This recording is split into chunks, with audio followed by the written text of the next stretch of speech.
Everything to know before you buy Black Ops 1 Hi and Black guys, Ops Mr. 2. Waffles here. This is everything you need to know about the new Black Ops 1 and Black Ops 2 ports available now on PS4 and PS5. Some of the changes are quite controversial, so we'll be talking about those today, as well as things like pricing and any other things that are different to what you'd expect from the old games from back in the early 2010s. So let's get started. Are there physical versions of the games? No. The answer's no. It's only a digital release, so you can find both the BO1 and the BO2 ports in the PlayStation Store. For price, each game's base content is $40. So if you were going to buy both of them, that would be $80. But then there's the DLC, and for each game there is a season pass which contains all of that game's DLC. So if you wanted both season passes, that's another $60. So you're paying $140 total dollars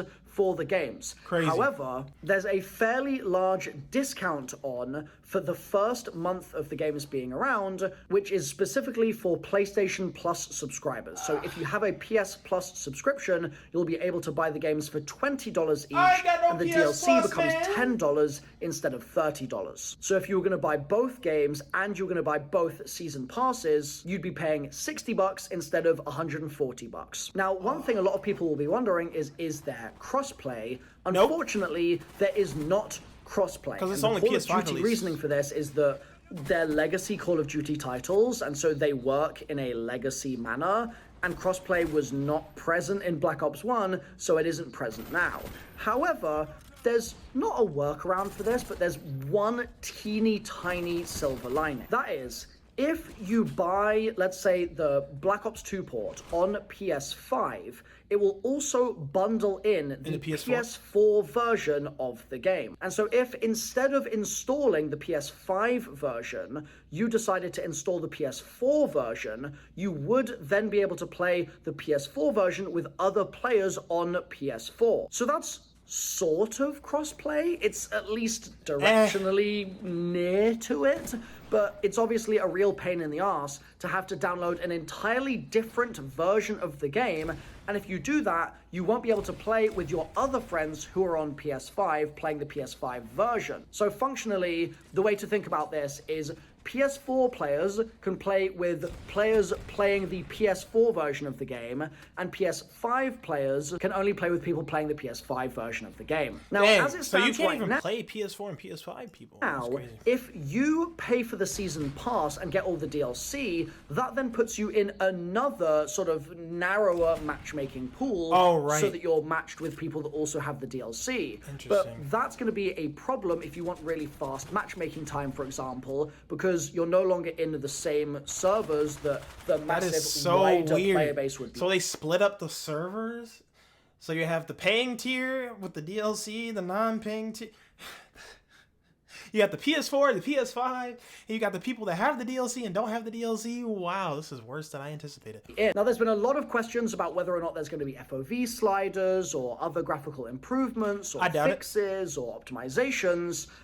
Sadly, there have not been. So the game is maxed at 60 FPS. It doesn't support 120 FPS. There's no graphical improvement. There's no FOV slider. You start at level 1, even if you had a leveled up account already on PS3. And from what I've seen so far, bugs and glitches in the PS3 version will still be present in the new ports, which I think really is kind of a good thing. I mean, obviously if it was like a game-breaking thing, you'd maybe want it to be fixed, but it's kind of nice to know that some of the nostalgic bugs or little tricks that you could do are still present. However, other things have been removed. So the live player count that we all remember from the game's menu, that's been removed. I think that sucks, to be honest. You probably would have that was few such million a classic players nostalgic thing. It's something that we wanted to come back for such a long time as at well. least. I fear that they didn't do it because they were worried that they'd essentially just mog their other titles and more people would be playing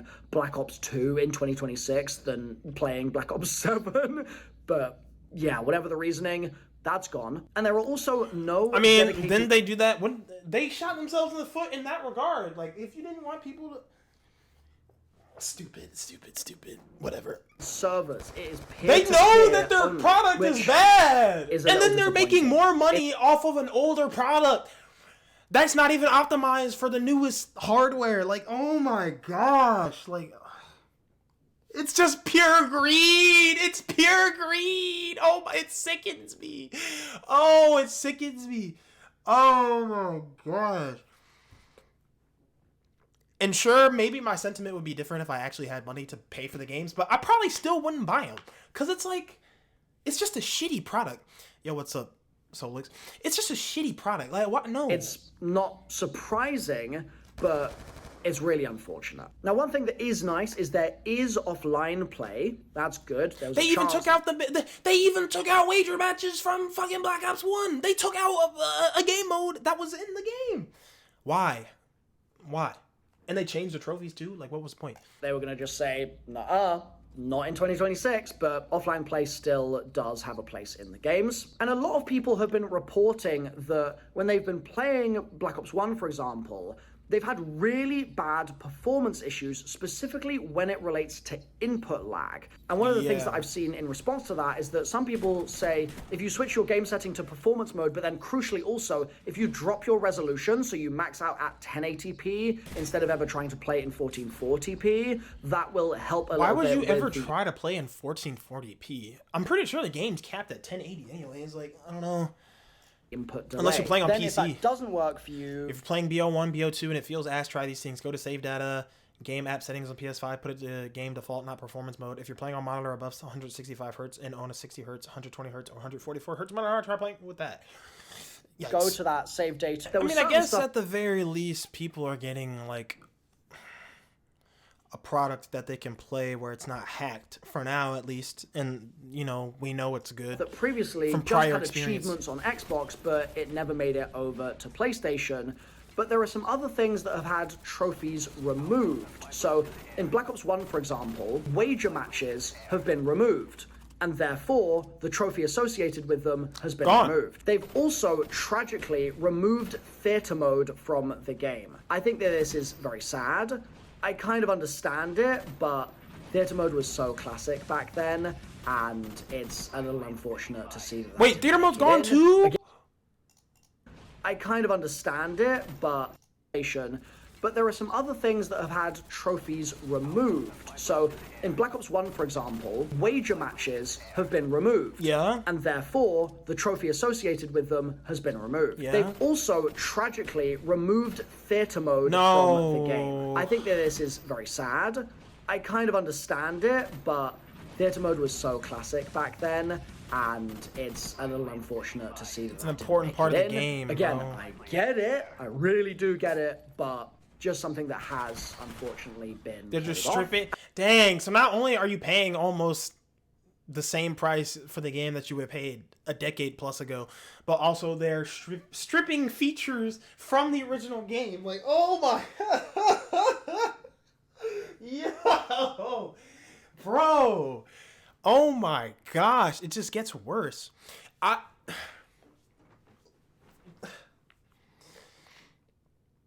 wasn't even like, and the emblem editor has not been removed. I'm not even one of those people that wants to be a hater specifically towards things, because Black Ops 1 and Black Ops 2 are great games, but Treyarch recently has been dropping the ball, but they're somehow dropping the ball on their some of their most prestigious titles that they've ever released.